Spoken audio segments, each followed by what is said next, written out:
உங்கள் தந்திவன் தொலைக்காட்சியில் தெனாலிராமன் தினமும் மாலை 6 மணிக்கு காணத் தவறாதீர்கள்.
எங்கெல்லாம் பாதிக்கப்பட்டிருக்கின்றதோ, எந்தெந்த மாவட்டத்திலும் அதிகமான பாதிப்பு இருக்கின்றது, அரையாண்டு தேர்வு எழுத முடியாத சூழ்நிலை இருக்கின்றதோ, எந்தெந்த தேர்வுக்கு அவர்களால் வர முடியாமல் இருக்கின்றதோ, 9ஆம் தேதிக்குள்ளே நார்மல் நிலைமை ஆயிடுச்சு அப்படின்னு சொன்னால் அது அந்தந்த பள்ளியை சார்ந்திருக்கின்ற ஹெச்எம்ஸ் மூலமாகவே அந்த பள்ளிக்கூடத்துக்கு அந்த தேர்வு நடத்தலாமா வேண்டாமா என்பது உறுதி செய்யப்படும்.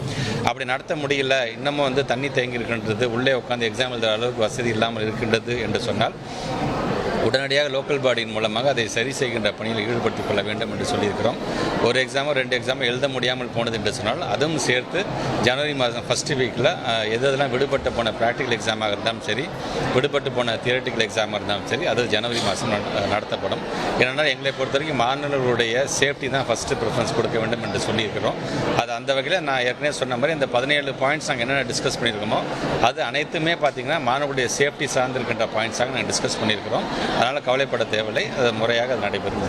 வெள்ளம் நிற்கக்கூடிய பகுதிகளை தாண்டி ஒட்டுமொத்தமாக அரையாண்டு தேர்வு இந்த வெள்ளம் பாதித்த எல்லா மாவட்டங்களிலுமே ஒத்தி வைக்கப்படுவதற்காக தள்ளி வைக்கப்படுவதற்கான வாய்ப்பு இருக்குது. இல்லை, நான் ஏற்கனவே சொன்ன மாதிரி தான் எந்தெந்த பள்ளி நேற்று நாங்கள் ஒரு லிஸ்ட் ஆஃப் டீட்டெயில்ஸ் கேட்டுக்கொண்டாங்க.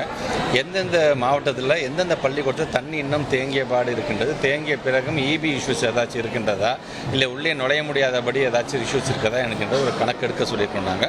ஸோ எங்கெங்கெல்லாம் எந்தெந்த மாவட்டத்திலும் அதிகப்படியான வெள்ள பாதிப்பு இருக்கின்றதோ அந்த ஹெச்எம்ஸ் மூலமாக, அங்கே இருக்கின்ற டைரக்டர்ஸ் மூலமாக, எங்களுடைய சிஓஸ் மூலமாக வருகின்ற அதன் அடிப்படையில் அதுக்கான கால் எடுப்போம். இப்போதைக்கு 9ஆம் தேதியிலிருந்து அரையாண்டு நடைபெற இருக்கின்ற எந்த ஒரு மாற்றமும் இல்லை. எங்கே அதிகம் பாதிக்கப்பட்டிருக்கிறது, நடத்தவே முடியாது என்கின்ற விதத்தில் எங்கெங்கெல்லாம் எங்களுக்கு தகவல் வருகின்றதோ அங்கே இருக்கிறதுக்கு மட்டும் நான் சொன்ன மாதிரி ஜனவரி மாதம் அதுக்கான தேர்வு கண்டிப்பாக நடைபெறும்.